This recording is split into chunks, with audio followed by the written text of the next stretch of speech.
People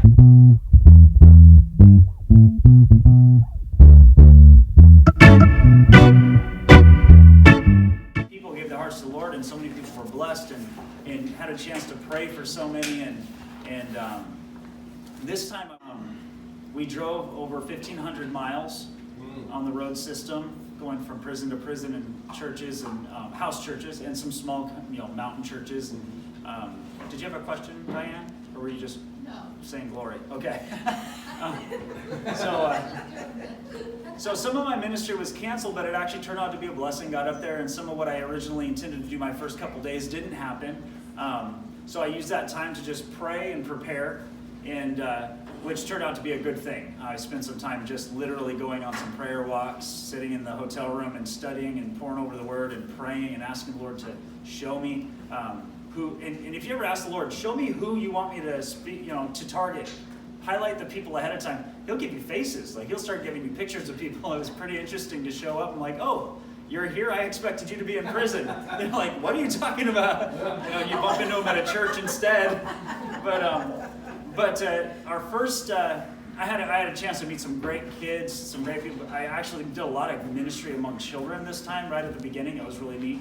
I'm just playing with them, but sometimes playing with kids is the best ministry, right? Pushing them on swings and talking to them and telling them that they're great. Sometimes kids need it. Some of these kids needed to hear that. Yes. I went to a little church up in Moose Pass, I believe. No, our first stop was Palmer. There's a little house church there, and I was invited to go join this church, to go and join them for service. And I thought, church. And we pulled up outside of a house. I thought, oh man, it's a house church. And I just was like, I didn't really want to go to a house church. I like house churches if I know the people, but if I don't know the people, it's not that much fun for me. And but the minute I walked through the door, I felt like I would belong to that house church. I mean, they were the most welcoming, loving. The pastor was. It was interesting because I had no idea about the pastor. He didn't know anything about what I was doing up there. He had spent 10 years in prison and had gotten saved in prison, got out and went straight into ministry. And he's been on the 700 Club and stuff, sharing his stories. But we didn't really know anything about each other, and just that connection. And we started talking and realizing that he not only has a past in prisons, but he's also actively involved in similar ministry. And it was really neat to make that connection. The reason it was so neat was because he was able to pray and prophesy over the rest of that trip from a position of great empathy. Not just a good old-fashioned cookie-cutter prayer, but this guy, he knew what we're going into and what it was going to be like and how to pray. It was really neat. And we went from there to Moose Pass. I know Diane's been to Alaska. Have you ever been to Moose Pass? No. It's just if you were, you might not have noticed. It's just this tiny, and I say that facetiously because we live in here, in this area, but tiny little town way up in the pass between Anchorage and Seward, and this little half metal, half log building there with a big cross over the door, and went in, and nobody was there. The door was unlocked, and it was freezing, and nobody was in there. Oh. And I thought, we're supposed to be here, and we waited and waited. I think we waited an hour and a half, and this lady shows up. She goes, "You the preacher from Washington?" I said, "Yes, I am." And she goes, "I got macaroni salad," or something like that. And I followed her in, and her husband showed up, and the next thing you know, there's about 5 people, and 5 of the most passionate people in Moose Pass, probably. They were a little community church, and they love God, and they love their town, and they love people, and they were such a blessing to.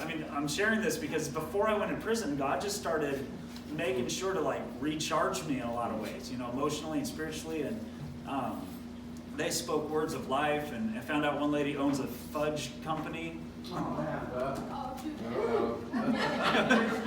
It was a divine moment. Anyway, brought some home for Brady. He was pretty excited. Me and Brady have a thing with fudges. So from there, I can't remember for sure the exact order of prisons, but I'll just share you some testimonies from I went into the prisons just so refreshed personally, and I know a lot of it was the way the Lord set the beginning of the trip up, and a lot of it was the prayers of you guys. You guys know me well. You know where I am and what's going on in my life, and you knew what kinds of prayers I probably needed, and went into, like I said, I can't remember which order. So one prison we went into, they were having some problems in the area of fights and gang violence inside of the prison. It was a federal high security prison, so they had to start doing some really strategic divisions among the inmates. And I didn't know this, and I shared this morning, about 30 people showed up for the interfaith meeting, who this time happened to be a Christian preacher, as opposed to whatever other kind of preacher might show up. And this man sitting there named Carl, and I went over and said hi. I remembered him from last time. He said, I just wanted to make sure and make this one. I saw your picture on the poster over there. And I need you to know that the week after you left, I got baptized.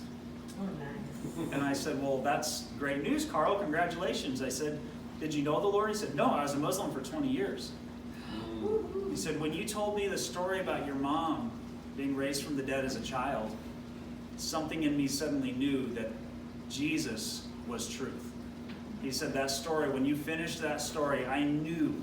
He said, always in my heart, I had this wonder. I always wondered what truth really was, but that story was the deciding factor for me. That convinced me. He said, I walked away from Muslim faith. I got baptized. I'm on fire for Jesus. I'm never going back. And you could see just glowing. He's so excited. And I double-checked a story with the chaplain. And the chaplain said, oh yeah, that guy is so different now. Like, I mean, he's just loves God so much. And it's so neat to hear, the verification of, these chaplains saying, yeah, discipling them, and, they're so excited to see what God's doing in the prison. There's literally revival in the prisons. And I was talking to one chaplain after praying for him. I said, I feel like the next generation of revivalists for this area is going to come out of places that you never expected, like prisons. And he got so excited. He said, you are not the first person to speak that over our prisons. He said, people are coming up out of Bethel and out of various places. It doesn't matter where they're coming from. Ministers are coming up. I don't like to name drop that much, but a lot of ministers are coming up from very prophetic movements, and they're saying, wow, we see revival coming out of the prisons. And I didn't know this, but it was neat to say that to him and hear him say, that's exactly what God has been showing us. And that's what they're gearing up for. And they're seeing within the prisons these ministries. So there's a guy that, and I won't say his name because I don't know if I'm supposed to, but he's a really, he needs to be in prison. We'll just leave it at that. He's a great guy. He's awesome. He told me last time I was up there what he did, and I was so glad he got caught. But being in prison, he will be in there for the rest of his life. There's no chance that he's getting out. They say. But he's okay with it. He's settled with it. He's decided that he's a gang leader. He has tenure in a particular gang. He's been in it for so long. You don't ever get out of that particular gang, and so he's quote unquote retired. But being in prison and having that seniority among the gang members, when they come in, they automatically come to him for connection and protection. And so he's taken it upon himself to encourage these young men to retire. He said, I know he said they'll be in there for 5 or 10 years. And he says, I've got 5 or 10 years to convince them that retiring is a good way to get out of the gang lifestyle and change the way their life is going. And he talks to them. I was like, here's where I am for the rest of my life. I'll never see the other side of that door you just walked in.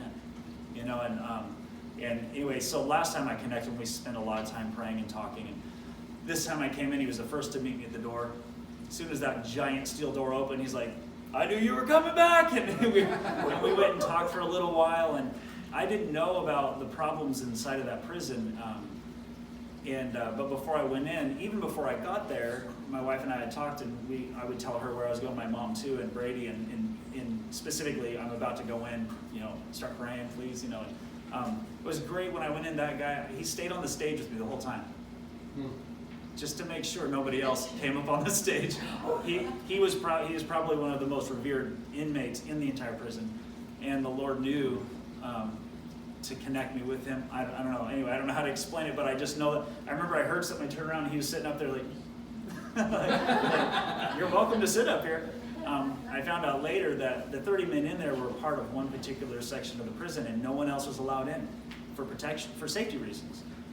But just outside in the yard, there was an open door. They just weren't, the guards were posted, not allowing anyone across, but they were crowding outside of that door to hear the gospel. And the chaplain told me there was anywhere from 30 to 50. He couldn't quite count them all because it was a large door, but there was, they were spread out around the sides. And it was just a testimony to the lure of the good news of Jesus.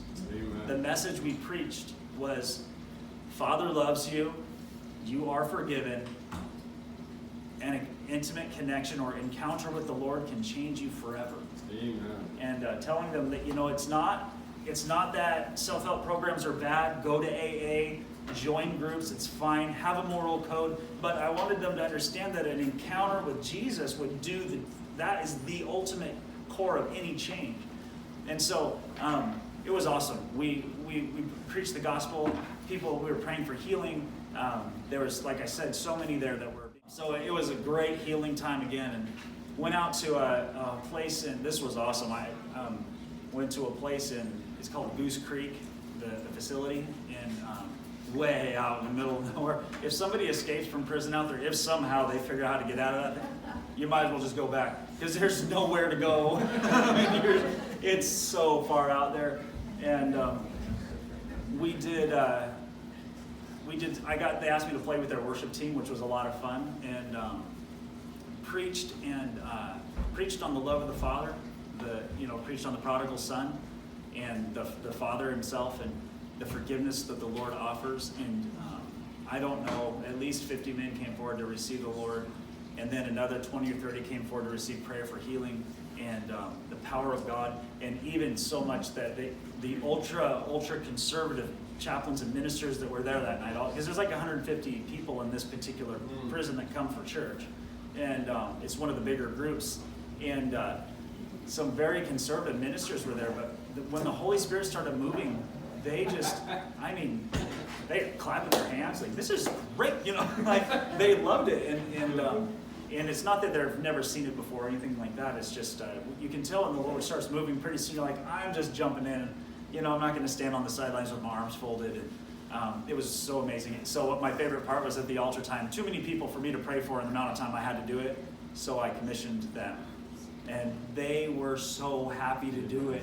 They came down, and, I wasn't sure if they would really want to or not. They were right up there laying hands on people, hugging these guys, praying over them, and this is perfect, this is beautiful. We're cross denominations, we don't all agree on the same doctrinal stances, but when it comes down to it, it doesn't matter. There's a good Father who loves these people, and these are men of God in here tonight, and so it was great. Went to a few other places. Dozens came to the Lord. I don't make an altar call and stop. You're like 1, 2, 3, 4. It's kind of tacky. So I don't actually count heads, but I'm pretty good at judging the size of a group. I go very conservative when I judge, just so you know. If I say 50, it was probably more, but I'd rather be on the conservative end. But dozens came to the Lord, received the forgiveness of Jesus, and it wasn't. You have to understand, there is the jailhouse conversion, like, well, I'm going to get out, I'm going to do this thing, and I'm going to look good, and I'll have some good behavior things. These guys aren't getting out. We're not talking about people who are working on good behavior points. They're in there for some horrific things. They won't be going home. They don't have anyone to impress. They just know that they have some needs spiritually, and somebody presented to them good news. So instead of going in and like one place I went in, one of the ministers comes up and goes, what they really need in here is for you to get that Bible and just thump them on the head a little bit. That's what these boys need. And I was thinking, they're already being punished. Why would I come in here from outside and punish them some more?